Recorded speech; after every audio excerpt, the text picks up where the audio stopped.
A menina de 11 anos, ela teve que fazer o parto de um cadáver. As feministas, incluindo desta Assembleia Legislativa, defenderam isso dizendo que a criança não ia sofrer um trauma. Como é que não sofre um trauma? Botam uma injeção na sua barriga, não sei quantas vezes foi necessária para matar um bebê desse tamanho, até a criança ter um problema cardíaco, ter um infarto, morrer. Quando a criança morre, é preciso com uma pinça arrancar os pedaços da criança e depois montar. Olha que cena bárbara. A médica, o médico que fez esse aborto, pegou um pano e colocou os pedaços da criança para ver se não estava faltando nenhum. Um pedaço de crânio, um pedaço de cabeça, um pedaço de tronco, os 2 bracinhos, os 2 pezinhos, para confirmar se o bebê estava morto. A criança de 11 anos, vítima disso também, vítima desse abortamento também, porque ela foi traumatizada com certeza, teve que parir um cadáver. Sacrifício de crianças. Bárbaro. Maligno. Antigo. Moderno. Não há nada de novo sob o sol. Ao longo da história, crianças foram sacrificadas a uma variedade de divindades na tentativa de obter favores ou bênçãos. Astecas arrancavam o coração de seus filhos para apaziguar os deuses da chuva e da guerra. Os incas sacrificavam seus filhos ao deus Sol para que suas colheitas frutificassem. Os cananeus sacrificavam seus bebês a Moloque pela prosperidade. Tambores eram tocados alto para abafar os gritos dos bebês.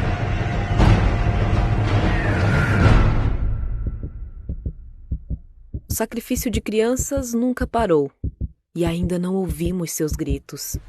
Não há nada de novo sob o sol. Sacrificamos nossos filhos hoje, não por chuva ou vitórias na guerra, mas por liberdade ou conveniência. Nós os sacrificamos para nos beneficiarmos no trabalho ou pelas bênçãos do dinheiro ou da fama. Sacrificamos nossos bebês em prol do sexo livre. O sacrifício de crianças não é mais um evento público. Isso é feito a portas fechadas.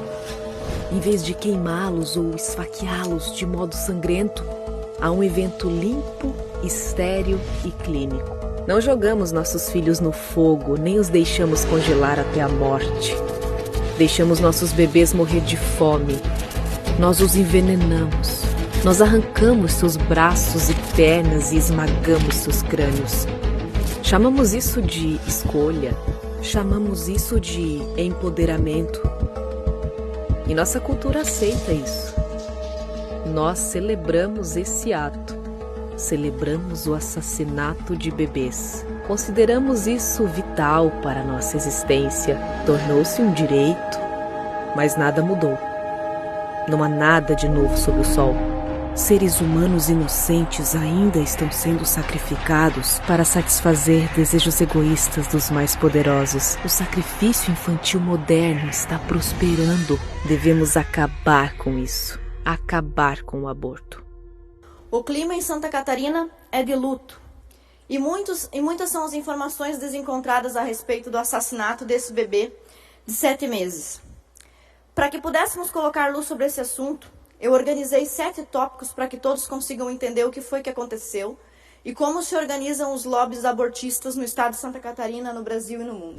Com essa imagem, os senhores estão vendo as primeiras 2 etapas da fase do assassinato desse bebê. No dia 5 de maio, com 22 semanas de gestação, a mãe orienta sua filha, juntamente com sua filha de 11 anos, se dirigem a um hospital universitário para abortar um bebê desse tamanho. Um bebê de 22 semanas, ele tem cerca de 25 centímetros e meio quilo. Cabeça, olhos, mão, pernas. Foi solicitado um aborto naquele hospital universitário e os médicos sabiamente e tecnicamente negaram o abortamento de um bebê com mais de 20 semanas, cumprindo as normas do Ministério da Saúde. Ato contínuo, no dia 9 de maio, quando o bebê estava com 23 semanas de gestação, acontece uma audiência. Nessa audiência, a juíza, doutora Joana Zimmer, nega o direito ao aborto naquela semana, sugerindo que o bebê seja retirado com a partir de algumas semanas, para que tivesse chance de sobreviver. A juíza e a promotora falam sobre a necessidade de deixar o pulmãozinho do bebê se fortalecer e se amadurecer por mais um pouco, para que ele tivesse chance de vida, o que não traria consequência ou risco de morte para a menor. A menina de 11 anos merece toda a proteção e todo o cuidado. Os laudos apresentados inicialmente não notificavam risco de morte para a menina de 11 anos se ela segurasse a gestação, como disse a juíza Zimmer, mais um pouquinho. E esse pouquinho salvaria a vida de um bebê. Não se sabe se no dia 5 de maio ou no dia 9 de maio, porque o processo corre em segredo de justiça, a família já havia acusado algum crime de estupro ou de abuso. Não se sabe. Mas se sabe que buscava o abortamento de um bebê com mais de 23 semanas. 23 semanas e alguns dias. Os senhores sabem como acontece, pode preparar o vídeo para mim, por favor. Os senhores sabem como acontece o abortamento de um bebê desse tamanho? Muitas pessoas falaram sobre diminuir o trauma da menina de 10 anos. Não existe como diminuir o trauma de uma menina com relação ao parto de um bebê desse tamanho. O bebê terá que sair vivo ou morto. E a pergunta que eu faço é por que permitimos que esse bebê fosse morto, asfixiado e esquartejado antes de sair de dentro do corpinho da menina de 11 anos. Coloca o vídeo, por favor. Você vai ouvir agora os procedimentos utilizados para matar um bebê até a 24ª semana de gestação. Nessa fase, o bebê já possui o comprimento de uma mão adulta. Assim é feita a dilatação, o desmembramento e a aspiração intrauterina, que é quando o médico aplica sedativos na mulher. E após alargar o canal vaginal com uma ferramenta chamada espéculo, faz uso de um tubo de sucção que suga a placenta. A seguir, uma ferramenta chamada clamp, uma pinça com garras dentadas, é utilizada para agarrar e arrancar os membros e os órgãos do bebê, até que reste apenas a cabeça. Então, a cabeça precisa ser quebrada, esmagada e partida. A partir da 25ª semana, o processo de matar esse bebê é ainda mais agressivo. Acontece com a aplicação de uma injeção no abdômen da mãe, cujo alvo é a cabeça ou o coração do bebê, que sofre uma dor aguda. O procedimento pode ser repetido até que o bebê finalmente morra, sendo que a morte é confirmada por ultrassom. Posteriormente é feito um parto. Em alguns casos ainda é necessário recorrer ao procedimento de dilatação e sucção com a pinça clamp. Como foi que o movimento aborteiro, que o lobby abortista conseguiu assassinar esse bebê? Quando esse bebê foi assassinado, ele já não tinha mais esse tamanho aqui. Tinha esse tamanho aqui. Aproximadamente 1 quilo e mais de 30 centímetros. Um bebê viável que podia ter sido retirado por um parto cesariano ou por um parto normal e sobreviver. Mas a escolha foi pela morte desse bebê. Como o lobby aborteiro de Santa Catarina conseguiu fazer isso? Terceira e quarta etapa da estratégia para convencer as pessoas a aceitarem o assassinato de um bebê. No dia 20 de junho, com esse tamanho aqui, 20 semanas de gestação, nesse prazo a família já tinha arrumado advogadas. Quaisquer advogadas? Não. Advogadas feministas. As advogadas feministas perderam judicialmente porque a doutora, uma mulher, doutora Zimmer, preservou a vida do bebê, segurando por mais um tempo para que ele se tornasse um bebê com chance de sobreviver. Acontece que, coincidentemente, 2 portais de jornal, 2 portais de notícias, um deles, onde a advogada da família que queria abortar, trabalhar como colunista. Um desses portais, em parceria com o Intercept, vaza informações sigilosas de um processo. Crime. Vazar em audiência, expor a menina, crime. Expor dados, vídeos sigilosos de um processo que corre em sigilo de justiça. Essa foi a terceira etapa. A quarta etapa, por que acontece isso? Para haver uma comoção social, para as pessoas acharem que a juíza estava querendo torturar a menina e se convencerem do assassinato desse bebê. No dia 22 de junho, com 29 semanas de gestação, o Ministério Público Federal atropela, não é culpa do Ministério Público Federal, foi a doutora, vamos falar os nomes aqui, doutora Daniela Escobar, atropela um processo que estava sob posse do Tribunal de Justiça de Santa Catarina, um processo que estava judicializado aqui, e recomenda o aborto da criança em 24 horas e e ameaça. Esta recomendação do Ministério Público soa como uma ameaça aos médicos, aos enfermeiros que estão trabalhando. Todos ficam com medo. Se eu não abortar essa criança, o que vai acontecer comigo? Eu vou responder diante do Ministério Público Federal? Por causa disso, nós apresentamos, junto com deputados federais, dezenas de deputados federais, uma reclamação disciplinar pedindo, inclusive, o afastamento cautelar da doutora Daniela Escobar do Ministério Público Federal por ausência de atribuição, usurpação de função, recomendação sem elementos probatórios. Ela fez a recomendação de assassinato de um bebê de 7 meses sem ter conhecimento dos autos e sem ter provas. Verificou a possibilidade de haver conflito de interesses entre a advogada, a mãe da menor e a menor? Verificou isso? Isso precisa ser esclarecido. E mais, um prazo irrazoável. Ela deu 24 horas para assassinar o bebê. Todos ficaram espantados com isso e, consequentemente, evidentemente, assassinaram o bebê com medo da recomendação do Ministério Público Federal. Recomendação não precisa seguir, igual a recomendação da mãe quando diz bota um casaco que está frio. Podia ter sido ignorada, mas o teor e a natureza da instituição fizeram com que as pessoas temessem uma represália e, portanto, providenciassem o assassinato desse bebê. Quem fez o assassinato? Quem praticou o assassinato desse bebê? Uma médica? Mulher ou homem? Enfermeiros? Quem participou disso? Bom, são perguntas que nós temos que fazer, mas vamos adiante porque eu quero terminar com um assunto. A Assembleia Legislativa, infelizmente, foi aparelhada, sequestrada pela bancada feminina. Eu sou a única mulher dessa Assembleia que não faz parte da bancada feminina. Se tem um orgulho que eu tenho na minha vida, é de não ser parte da bancada feminina da Assembleia Legislativa. Essa é a nota que publicaram no site da Assembleia Legislativa, no Instagram. Informações falsas.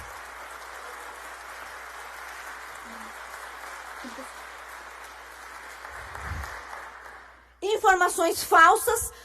A gestação não é apenas decorrente de violência sexual, mas envolve risco à vida da gestante. O primeiro laudo indicava que não havia, por isso a doutora determinou pelo salvamento das 2 vidas. Por que matar um bebê se ninguém corre risco de vida? Outra mentira, submeteu a criança a uma audiência absolutamente violenta. Ministério Público de Santa Catarina, Tribunal de Justiça de Santa Catarina, alguém precisa defender esta juíza e essa promotora que foram acusadas pelas membros desta casa, mulheres desta Assembleia. Eu não vou citar o nome, mas todo mundo pode pesquisar em casa quem são as outras deputadas mulheres. Adiante, pode passar mais uma imagem. E as deputadas mulheres dessa casa pediram imprescindivelmente o aborto de um bebê desse tamanho aqui. Eu tenho orgulho de não ser da bancada feminina. Eu tenho orgulho de ter votado contra a criação da Procuradoria Especial da Mulher nessa casa. Porque a Procuradoria e a bancada da mulher se prestam ao assassinato de bebês. O que aconteceu? Dado o vazamento criminoso, envolvidos em sites feministas, publicações feministas, vazamento criminoso de informações sigilosas, a comoção popular, porque as pessoas ficaram com dó da menina baseada em informações falsas, a recomendação do Ministério Público Federal pedindo o assassinato do bebê, o que aconteceu? 22 de junho. Informações, a menina já estava dentro do hospital, sob guarda de uma calhorda feminista, um monte de feminista lá para garantir que a criança fosse assassinada, começaram a vazar informações completas e verdadeiras sobre o caso. Informações que até o momento não tinham sido vazadas porque seletivamente só foi para o jornal e para a notícia aquilo que servia para fazer os senhores ficarem com pena da menina e pedir o assassinato do bebê. Quais eram as informações? Os próprios veículos de comunicação, porque eu não tive acesso ao processo inteiro, os próprios veículos de comunicação dizem que a menor, a menina de 11 anos, manifestou ter tido relações consentidas, entre aspas, porque na minha concepção criança não namora e não deveria fazer sexo, segundo a menina de 11 anos. E o menino de 13 anos, que teria tido relações com ela dentro de casa, agora os senhores entendem por que a doutora Zimmer tirou a menina de dentro de casa? Que ela foi acusada de ser violenta, de estar torturando a criança ao afastar da mãe? Ela tirou a menina dentro de casa, provavelmente, se essa informação for verdadeira, para afastá-la de contínuos abusos. E foi injustiçada essa doutora Joana Zimmer. Bom, então começam a vazar informações no dia 22 que a opinião das pessoas começa a mudar. As pessoas começam a dizer, não, mas espera aí, se é assim eu não sou a favor de matar esse bebê. Todo mundo apreensivo, começaram a mudar a opinião.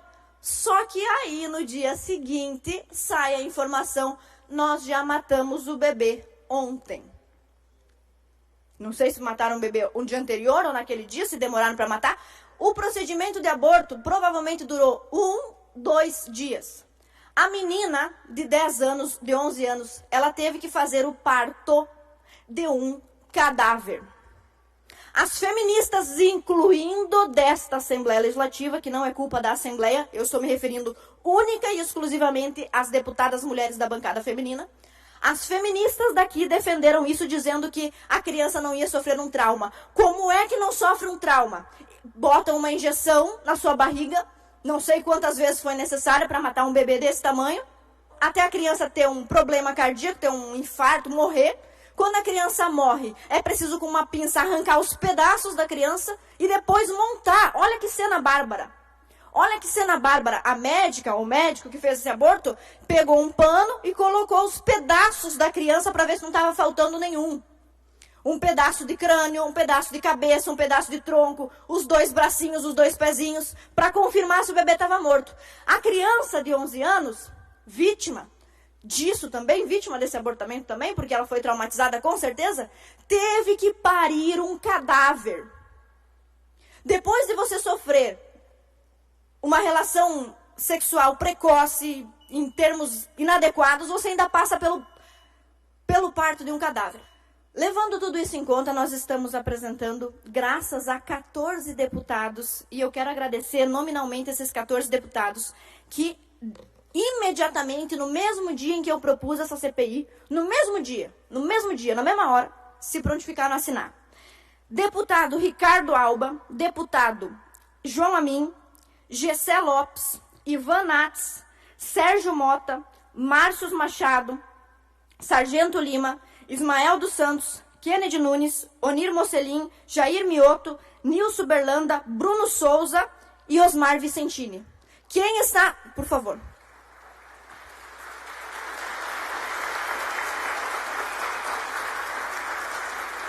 Se for preciso depois, os senhores voltem um pouquinho esse vídeo, vejam o nome desses deputados. Eu peço a todos os cidadãos catarinenses que estão em casa, que estão assistindo, vá nas redes sociais de todos esses deputados agradecer. Esses deputados foram os primeiros comprometidos em investigar se houve ou não houve crime. Essa criança foi assassinada, disso não há dúvida. A criança foi assassinada. Ela foi assassinada sob argumentos ilegais, ela foi assassinada sob crimes sendo cometidos para conduzir a comoção popular quanto a esse assassinato. Foi correta a atitude da médica ou do médico que fez esse aborto? Quanto à doutora Daniele, nós já representamos a doutora Daniele pedindo seu afastamento cautelar para que ela seja afastada do Ministério Público. Vamos escrever também um mandado de segurança com relação à determinação e recomendação do Ministério Público. E essa CPI que nós apresentamos já conta, portanto, com 14 assinaturas. São as assinaturas necessárias para fazer a CPI. A CPI vai acontecer se depender de mim e dos 14 deputados. Mas todos os outros, nós aqui somos em 40 deputados, todos os outros deputados estão convidados a assinar essa CPI até o final do expediente de hoje. Inclusive as deputadas feministas, as deputadas da bancada da mulher, que ajudaram a promover a comoção social que levou, a comoção pública que levou ao assassinato do bebê. Se quiserem, de repente, se excusar com a população, pedir desculpa, remediar o que foi feito. Remediar é difícil porque o bebê já está morto, né? Mas se quiserem remediar, podem se inscrever e podem, inclusive, participar da CPI para ajudar na investigação. Então, nós apresentamos esse requerimento, todos os senhores deputados estão convidados e nós fazemos votos aqui. Tenho certeza que o presidente da Assembleia vai levar essa CPI adiante. Agradeço o apoio popular de todos os presentes aqui e de todos os 14 deputados que já assinaram. E a nossa intenção é ter esse caso esclarecido, para que a morte desse bebê não passe como um fato corriqueiro e outros bebês desse tamanho não precisem ser esquartejados na barriga de suas mães. Rejeite a cultura da morte. Abrace a vida.